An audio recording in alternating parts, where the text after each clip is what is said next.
He was sitting here on this stool. Thank you so much.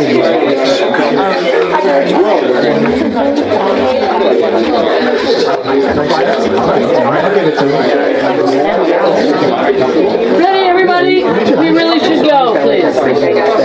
So, again, who's going to watch everything here? A wall comes in, right? So please make sure that nobody's standing right here, please. All right, we should go. Ready? All right.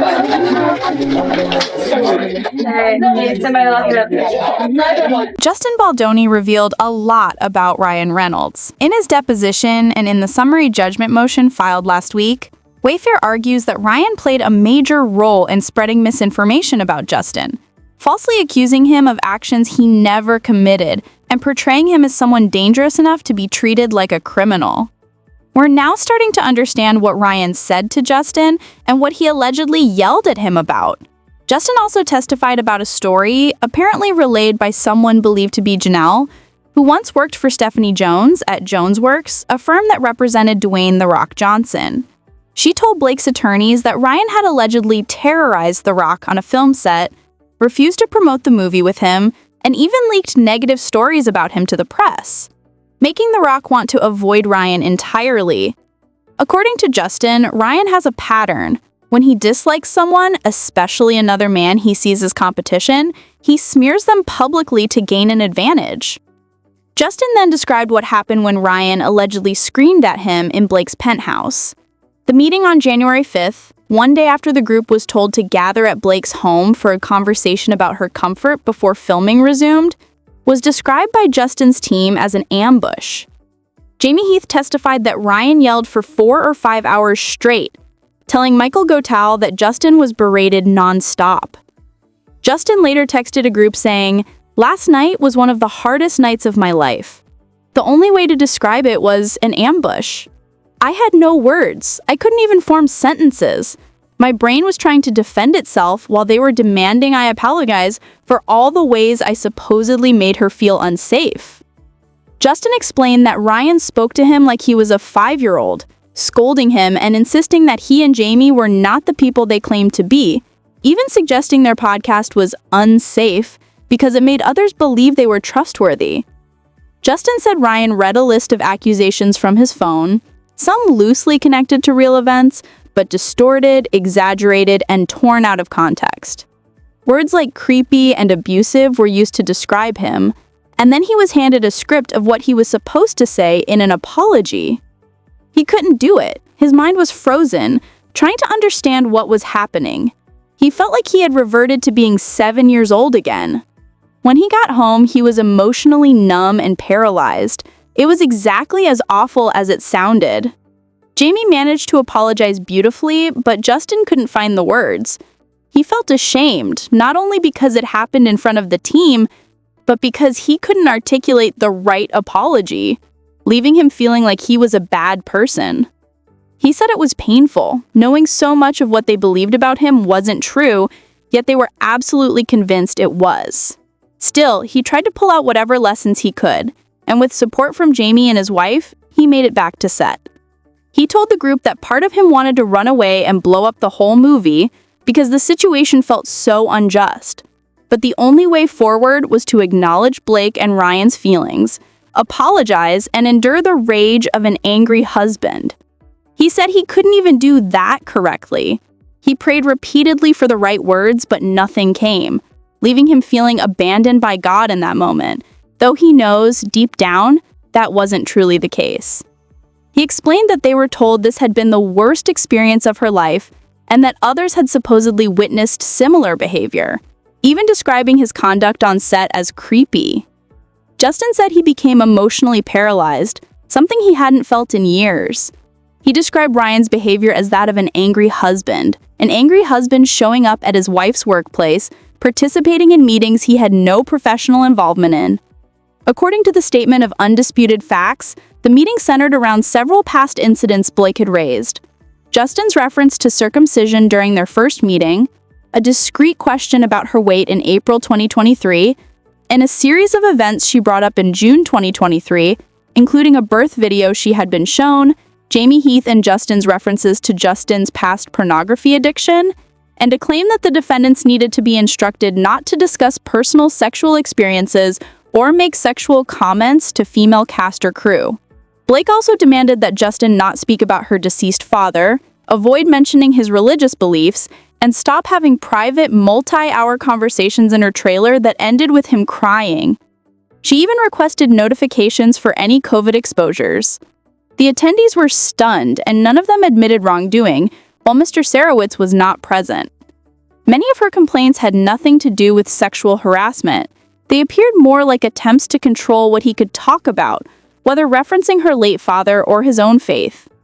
Throughout the statement of facts, it was also noted that Blake herself allegedly violated the boundaries she set, insisting no one comment on her physical appearance, while she commented on the appearances of male cast members, saying no touching, yet touching people herself, and generally not upholding the standards she imposed on others.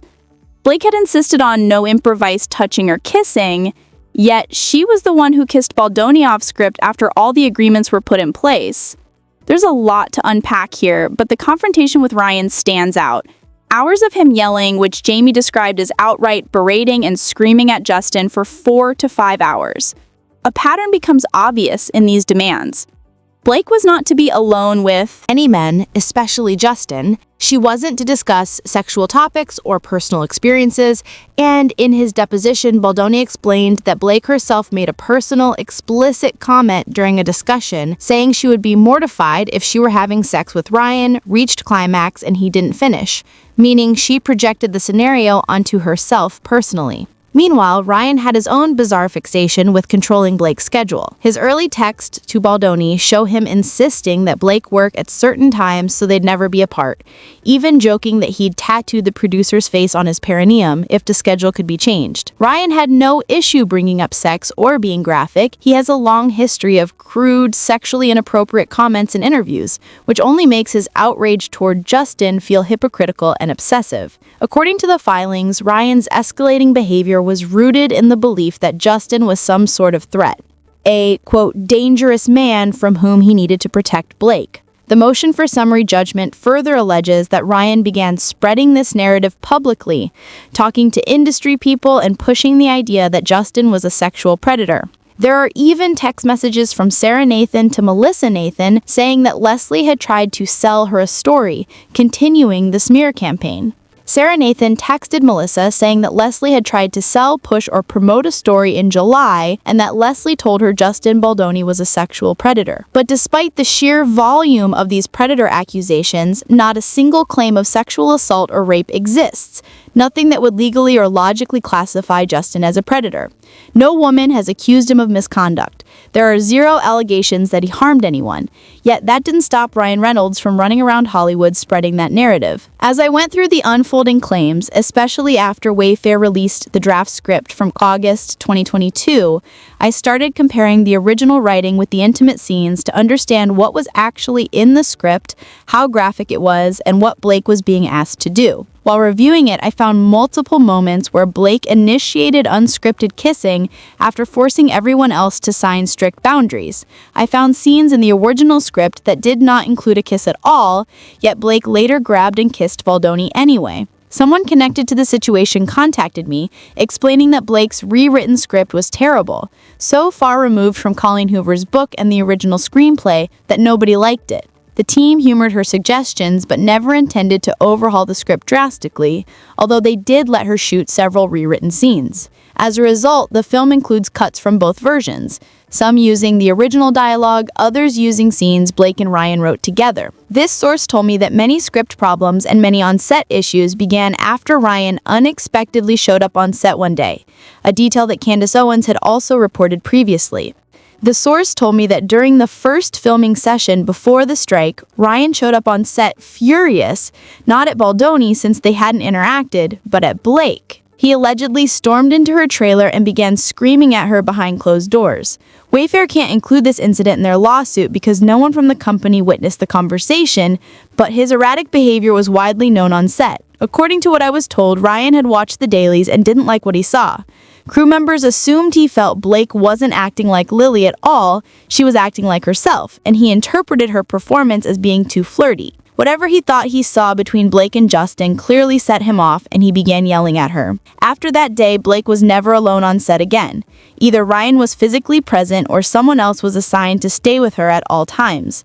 She had a guard stationed at her trailer door, plus an agent or handler, essentially chaperoning her everywhere. The way it was described to me, it looked like Ryan didn't trust her, like he feared she could develop feelings for Baldoni. It's also possible he went through her phone and saw messages where she referred to herself as a ball buster and joked about never using teeth, which we all know the implication of. After that incident, everything on set changed. The constant rewriting and changes to the script began even before production started, but according to the timeline of events, Blake continued to alter scenes during the first part of filming and throughout the strike. These rewrites were especially problematic for Ryan, who was essentially scabbing during this period and reportedly furious at Blake, believing there was something going on between her and Justin. As a result, the character of Lily, which in Colleen Hoover's book is sweet, humorous, and only lightly snarky, was transformed into a mean-spirited, vindictive version who constantly mocked, insulted, and ball-busted Ryan's character, taking shots at his appearance, his, quote, wokeness, and other traits. Changes were necessary because the script was a disaster. The source I spoke to said much of it was driven by jealousy.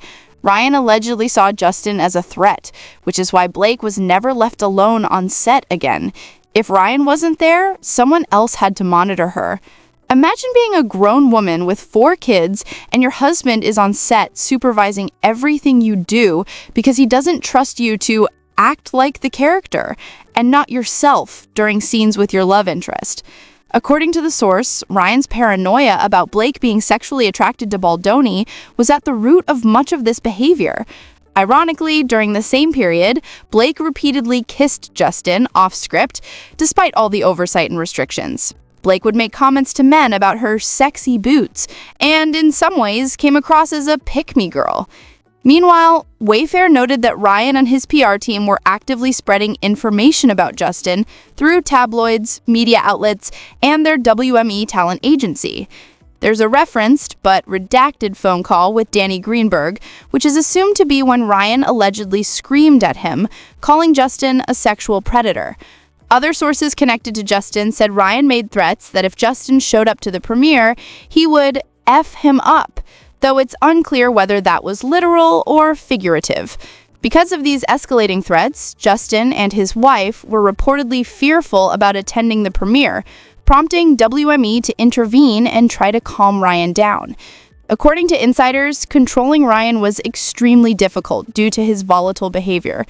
If any depositions, particularly from Danny Greenberg, are unsealed, they're expected to reveal more about these incidents, including conversations where Ryan allegedly told multiple people, including Ari Emanuel, that Justin was a sexual predator, with the goal of ruining his reputation, undermining the movie, and discrediting someone he saw as a romantic rival.